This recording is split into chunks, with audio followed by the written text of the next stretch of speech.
Welcome to Broken Entertainment. So, I got into this whole 3D printing thing and I'm really enjoying it. And I got to thinking about, okay, so Games Workshop has a ton of people who are ranging from disappointed in the company to outright pissed, right? And the list of reasons is long. It's expensive. The books are ridiculously overpriced. Uh, they're doing a false scarcity thing to drive up demand. They are releasing things very strangely, where they're going, okay, here's a release, kind of, sort of, here's a little bit of stuff, and it'll come out eventually. Personally, I ordered a box of Hellions for Dark Eldar 5 months ago, and it has not shown up at the local gaming store. And at this point, I'm like, you know what? I have a 3D print file from someone who made similar models that does not rip off Games Workshop. It's just similar. I'm just gonna print that out, and I'll buy the box when it comes in because I want to support my local store. But 5 months is ridiculous for something that's very basic and a major part of the army. Where I understand there are shipping issues, but that's not it. They're outright just choosing not to send restock orders because they want to put out these new units that they're releasing, and that's where their focus is. And look, I understand the distribution side of things very, very well right now because my background is in distribution. And there are problems, but they're not as bad as Games Workshop makes them out to be. And there's no excuse. I ordered, while this was all going on, I have it up here on the screen here, RTLW Miniatures. I ordered a model from them last year when this was still going on. Container shortages weren't as bad yet, but shipping was still all over the place, right? RTLW Miniatures is in Russia. It took less time for me to get a model from Russia to the United States than it has taken me to get a box of Hellions from a warehouse in North America to my local gaming store. So I understand the anger. I feel it too for a lot of reasons. I'm very tired of the way Games Workshop is treating people. There's the whole Warhammer Plus streaming thing where they're shutting down their quote-unquote YouTube competition. It's all a big mess. And we all love the lore, right? That's why we're all here when we talk about Games Workshop. Even though you might be pissed off at the company, you still love the lore. And I got to thinking, like, what could Games Workshop do to really combat a lot of what they're dealing with? And the solution is, I think, a lot simpler than certainly Games Workshop believes. And I think a lot simpler than you might think. Because it's very simple. The model's actually already out there. And the model is done by others as well, but this is the big example that I am familiar with, Raging Heroes. Raging Heroes has a subscription service, and every month they come out with new models. These models are released on the subscription service as downloadable, printable, pre-supported and non-pre-supported files, and you can pay $10 a month and you get X amount of stuff, or $16 a month and you get that stuff, plus you get big cool monsters and mounts and stuff like that. And it would be very, very simple for Games Workshop to say, we have Warhammer Plus streaming. If you pay, let's call it $10 a month for kicks. If you pay $10 a month instead of the $6 a month, you get access to all of Warhammer Plus streaming and all that stuff.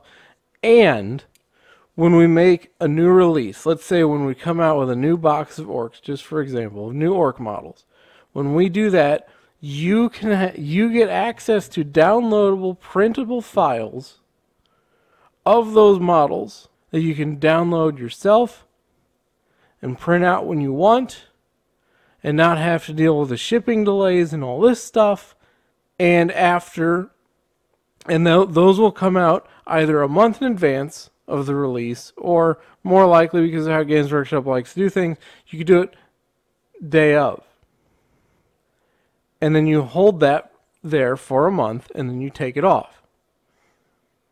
And you send out another wave of models, of the actual physical models. This would alleviate some of their shipping issues that they supposedly have. This would alleviate the slowed rollout. And this would allow them to interact successfully with people who enjoy 3D printing without trying to destroy them with rules that you can't use 3D printed models at tournaments and all this other stuff. And it would drive people to Warhammer Plus streaming, a service they're having a lot of trouble getting people to sign on with. And it's very simple. And we already see companies who are doing that. Now Raging Heroes puts it up for a month, they take it down, and then then they start to sell the physical models. That would be my ultimate recommendation, is for the people who are on Warhammer Plus streaming, you get those files before the models are physically available. Then the models become physically available, the files go away. And it would foster some goodwill. Something Games Workshop desperately needs right now. Between the NDAs and the books. Now the other step of what I think they should do is make all of the rules available for free. And in that, I'm going to say you also release all codexes simultaneously along with rule books. Then you can come out with, campaign books and all that. But then you also make physical copies, and you make them leather bound, you give them fancy pages, you give them the full 9 yards, limited edition treatment, and you charge $100 for it, or $80 or whatever. And you sell those as that's the only physical copy. So you can get the rules for free, but you also have incentive if you are a collector, many hobbyists are, to go out and get a physical book. Because, yeah, it's expensive, but look how awesome it is. And I know going forward, I'm not going to use this book to play with. I'm going to use it to put on my shelf and look at from time to time because it's cool. That's, a lot of people are like that. That would be my suggestion. That's what I think Games Workshop could and should do, and absolutely will never do. Okay, I think I have a theory that we'll talk about another time, but I think Games Workshop is intentionally trying to make themselves a highly premier elite company. They want to be expensive. They want you to complain about it being expensive because they want a certain image. And it's very similar to an electronics company we all know who makes a lot of smartphones and has some fruit on the back. Okay? It's all very similar to Apple. Wants this kind of premier status thing, and they have their fans, and then, that's who they sell to. And I think Games Workshop is really pushing themselves in that kind of direction for the tabletop, and I'll go over that in a whole other video. There's a whole lot of stuff behind why I think that. But that would be my suggestion. So here I am, whenever I talk about Games Workshop, I'm going to put up a screen that is going to have a creator that I have found who, and sometimes it'll be companies, sometimes it'll be individuals, who sells legal print files.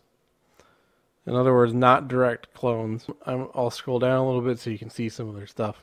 I think Games Workshop has some easy solutions that they could do and really alleviate some stuff. Let me know what you guys think. Let me know also in the comments if you're ordering models from other companies, have you had any trouble getting them versus how Games Workshop is behaving. I will say when I go to the gaming store, I don't see other companies having trouble stocking. It's only Games Workshop where you order something and you might get it tomorrow, you might get it 6 months from now, who knows. So, you know, I don't know. Let me know what your experience has been. If you like the video, please hit the like button. If you're not subscribed, please consider subscribing, hit the bell for notifications, and I will see you next time.